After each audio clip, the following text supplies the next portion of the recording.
Hello साथियों, नमस्कार। आपका स्वागत है डीएनएस एग्जाम वॉरियर्स में। तो हिस्ट्री की क्लास नंबर आज है 11। इससे पहले हम 10 क्लासेस कर चुके हैं। उनकी पीडीएफ जो है वो Telegram channel DNS exam warriors पर आपको मिल जाएगी। क्लास आप यूट्यूब से कर सकते हैं, उसका पीडीएफ जो है वो टेलीग्राम पर मिल जाएगा। आप वहाँ से पीडीएफ डाउनलोड कर सकते हैं और अपने नोट्स बना सकते हैं। तो ये खाकी बैच था, उसका हम रिवीजन करवा रहे हैं, फास्ट रिवीजन। तो 10 मिनट में हम एक टॉपिक उठाते हैं, उसका पूरा रिवीजन करते हैं, उससे जितने क्वेश्चन बनेंगे सब क्वेश्चन करते हैं विद थ्योरी से और विद हैंड राइटिंग नोट्स के साथ। तो चलिए, आज का टॉपिक है गुप्त साम्राज्य। तो गुप्त साम्राज्य का शुरुआत करते हैं, गुप्त वंश की। तो गुप्त वंश में जो अगर देखा जाए तो गुप्त वंश कब से 319 ईस्वी से, यानी कि एडी एनो डायमिंग से 540 एडी तक चला। इसे ही भारत का स्वर्ण इतिहास, मतलब भारतीय इतिहास का स्वर्ण युग किसे कहा जाता है? तो गुप्त साम्राज्य को। पहली क्वेश्चन ये है कि भारत का जो मतलब इतिहास, भारतीय इतिहास का स्वर्ण काल किसे कहा जाता है? तो गुप्त साम्राज्य को कहा सकता है, the golden era of Indian history. आगे देखते हैं। अगर संस्थापक की बात की जाए तो संस्थापक कौन है? संस्थापक श्री गुप्त हैं। फिर उसके बाद श्री गुप्त के बाद कौन है? घटोत्कच। अब विक्रम संवत देखिए, तो विक्रम ही संवत कब से ली थी? अगर संवत की बात करें, विक्रम संवत कब? 57 BC में, और शक संवत चली थी 78 AD में। चलो उसको हम बाद में देखते हैं, पहले देखते हैं चंद्रगुप्त प्रथम। चंद्रगुप्त प्रथम कब बैठा? 319 AD से 334 AD तक। वास्तविक संस्थापक पूछा है गुप्त साम्राज्य तो कौन सा? चंद्रगुप्त प्रथम।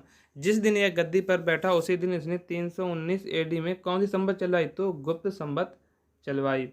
अगर पूछा है राजा रानी का सिक्का किसने चलवाया, तो राजा रानी का सिक्का किसने चलवाया? चंद्रगुप्त प्रथम ने। किसकी याद में? कुमार देवी की याद में।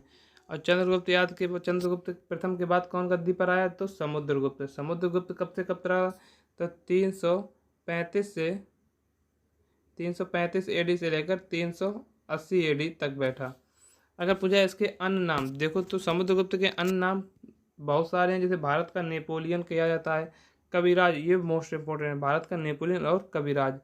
परम भागवत भी कहा जाता है इसे, परम क्रमांक भी कहा जाता है, लिच्छवी दोहित्र और बृगाल पराक्रम। इसने एक साथ, परम जो भारत का नेपोलियन किस लिए कहा जाता है? इसने एक साथ 9+12 राजाओं को हराया, यानी कि 9+12 राजाओं, यानी कि 21 राजाओं को एक साथ हराया था। विंसेंट स्मिथ ने अपनी पुस्तक अर्ली हिस्ट्री ऑफ इंडिया में बताया। तो भारत का नेपोलियन का क्वेश्चन पूछा जाता है कि भारत का नेपोलियन किस अंग्रेजी इतिहासकार ने बताया? तो बिल स्मिथ ने बताया। किस में बताया? अपनी पुस्तक दी अर्ली हिस्ट्री ऑफ इंडिया में बताया। समुद्रगुप्त की आपको बात की है तो समुद्रगुप्त जो था ये संगीत प्रेमी था और इसने सिक्कों पर बीड़ा बजाते हुए दिखाया गया है। इसके दरबारी कवि, इसके दरबार में कौन कौन कवि रहता था? हरिसेन किसके दरबारी थे? तो समुद्रगुप्त के दरबारी थे। और हरिसेन ने किसकी रचना की? तो प्रयाग प्रस्तुति की रचना की। आगे देखते हैं। इसके पास एक संगठित नौसेना थी। तो कौन सा गुप्त वंश का शासक था जिसके पास संगठित नौसेना थी? तो समुद्रगुप्त के पास। अब आगे देते हैं एरर अभिलेख। एरर अभिलेख जो कि भानुगुप्त ने जारी करा, इसमें सती प्रथा प्रचलित थी। किसमें? एरर अभिलेख में। भाषा पूछे, भाषा कौन सी थी? संस्कृत भाषा थी। इसके क्या पुत्र थे? 2 पुत्र थे, एक रामगुप्त और एक चंद्रगुप्त द्वितीय। तो रामगुप्त जो था वो कमजोर शासक था और चंद्रगुप्त द्वितीय कौन सा था? चंद्रगुप्त द्वितीय कब से कब तक रहा? 380 AD से लेकर 414 AD तक। अब एक चंद्रगुप्त के बारे में, चंद्रगुप्त के बारे में, तो 380 से लेकर 414 AD तक। इसकी उपाधि, सकारी की उपाधि किसने धारण की? तो चंद्रगुप्त प्रथम ने। विक्रमांक की चंद्रगुप्त प्रथम। परम भागवत की उपाधि उसने भी धारण की। किसने? समुद्रगुप्त ने। कुल 14 विक्रमादित्य हुए, जिसमें से ये भी एक विक्रमादित्य था। अब देखते हैं इसके दरबार में 9 रत्न रहते थे। तो कालिदास, तो 9 रत्न में पहला था कालिदास, जिसे भारत का शेक्सपियर भी कहा जाता है। और कालिदास की रचना थी मेघदूत और रघुवंशम।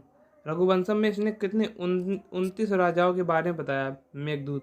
और एक थी अभिज्ञान शकुंतलम, जो पहला अनुवादित ग्रंथ। अगर पूछा जाए तो भारत का पहला अनुवादित ग्रंथ कौन था? तो अभिज्ञान शकुंतलम। अभिज्ञान शकुंतलम में कौन थी? दुष्यंत और शकुंतला की प्रेम कहानी। किसकी? दुष्यंत और शकुंतला की प्रेम कहानी। और इनका एक पुत्र था भरत, जिसके नाम पर भारत का नाम पड़ा। और कालिदास की और पुस्तकें हैं जैसे विक्रमोर्वशी, भाल विकामित्रम, कुमार संभवम। ये किसकी हैं? कालिदास की हैं। बारहमीर, जो बारहमीर था, बारहमीर की बृहद संहिता, पंच सिद्धांतिका, ब्रज जातिका किसकी है? बारहमीर की। ऐसे ही शंकु, शंकु कौन था? वास्तुकार। छपड़क के बारे में पूछा था, छपड़क कौन था? पूछा था क्वेश्चन कि चंद्रगुप्त, जो चंद्रगुप्त द्वितीय था उसकी नौरत्न में छपड़क कौन था? तो ये कौन था? ज्योतिष था। अमर सिंह था, एक घर करपट था, घर करपट, ये कौन था? ये मुख्य सलाहकार था। पूछा धनवंतरी कौन था? धनवंतरी चिकित्सक था। बरूची था। बेताल भट्ट था, बेताल भट्ट क्या था? ये जादूगर था। नोट, नोट, आर्यभट्ट, आर्यभट्ट ने क्या लिखी? सूर्य सिद्धांत लिखी, आर्यभट्ट में पुस्तक लिखी। और आर्यभट्ट की अगर देखी जाए तो शून्य की खोज, पाई की, रूट की, क्यू रूट की, पृथ्वी की त्रिज्या, ग्रहों की गति, ये किसकी देन है? तो ये आर्यभट्ट की। वात्स्यायन ने कौन सी पुस्तक लिखी? कामसूत्र। शूद्रक ने मृच्छकटिकम। अब आगे देखते हैं फायान। फायान भारत में कुछ क्वेश्चन पूछा था, चीनी यात्री फायान किसके शासनकाल में भारत आया? तो वह किसके शासनकाल में भारत आया? तो वह आया चंद्रगुप्त द्वितीय के शासनकाल में भारत। फायान प्रथम चीनी यात्री था। इसने अपनी पुस्तक फाक्योकी में लिखा। चीनी लेखक भारतीयों को क्या कहते थे? यंतुक कहते, यंतुक कहते, यंतुक। और इसकी पुस्तक कौन सी थी? फाक्योकी थी। चंद्रगुप्त द्वितीय ने अपनी बेटी की शादी बाकाटक नरेश,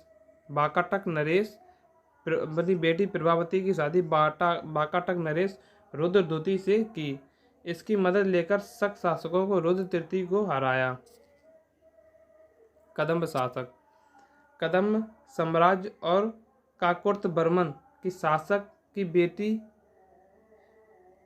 की अपने पुत्र कुमारगुप्त से शादी कराई। इसने मथुरा क्षेत्र में कुषाणों को जीता और मथुरा अभिलेख की रचना की। महरौली लौह स्तंभ अभिलेख चंद्रगुप्त द्वितीय ने ही बनवाया। तो क्वेश्चन पूछा जाता है कि महरौली लौह स्तंभ किसने बनाया? चंद्रगुप्त द्वितीय ने बनाया। सांची के स्तूप लेख में ग्रामदान के बारे में पता चलता है। ग्रामदान के बारे में किसमें से? सांची के स्तूप में। चंद्रगुप्त द्वितीय के समय की जानकारी सबसे अच्छा स्रोत कौन सा है? देवी चंद्रगुप्त। राइटर कौन है? विशाख दत्त।